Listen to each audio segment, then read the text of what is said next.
What's up guys? Na ako diri sa eskwelahan sa Kampangi. Gibisita na ko usab silang paring Edgar kay nagtrabaho sila. So guys, gwapo kay mo trabaho ni sila oh, tanawa ra gud. Pinakamabait na tao ni si paring Edgar. Matulungin to. Tingnan nyo guys. Finish na yung trabaho na, 2 araw pa lang. Kaya nga pinuntahan ko dito. Si paring Joe nandoon sa dulo. Yan, nakatayo-tayo lang.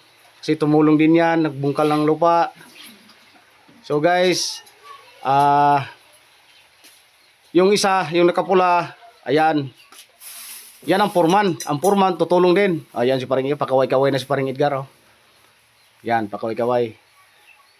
Kasi may nagsabi na yung mga construction worker, ano daw, pinakamahirap na trabaho. Mahirap talaga yung construction worker. Pero marangal naman trabaho guys. Ito, pinawisan sila. Ayan. Yan ginagawa nila.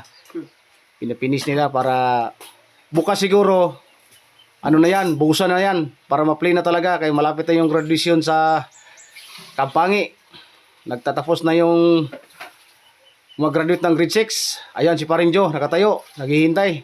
Yan, nagmamadali. Ay, sabi niya, oh, bilisan nyo, bilisan nyo. Ayan.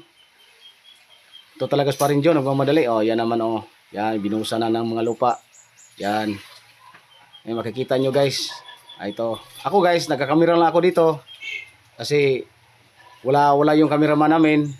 Yan, sinubukan ko magkamera. Baka, yan. Naghakot na naman si paring Edgar. Yan, pababa na naman.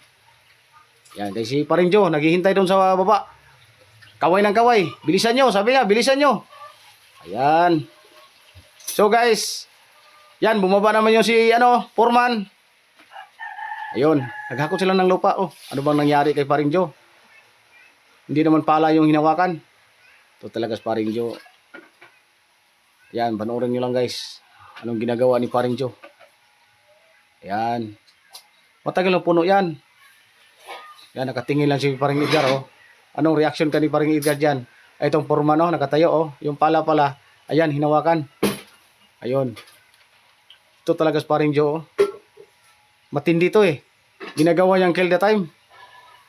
Pero ito guys, ano lang yan. Ginagawa lang ni paring Joe yung dapat niyang gawin.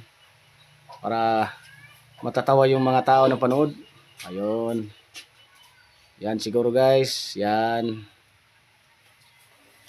Ayan. Malapit na matapos. Ito. Nagtuturo na naman si paring Edgar. O yan. Punuin mo yan paring Joe. Ayan. Kasi nagtatrabaho sila guys. Hapon na. Kasi pag inumpisahan lang trabaho ng tanghali, sobrang init ng panahon. Yan, delikado. Kasi pag mataas yung blood pressure mo, delikado yan. Sobrang init ng panahon. Kaya ganito ginagawa nila. Hapon na. Siguro mga alas 4:30 na to. Ito na. O, tinulak na. Ayan. O, ito. Sobrang bait talaga ni paring Edgar, oh. Kahit anong trabaho ipatrabaho mo dito, kayang-kaya yan.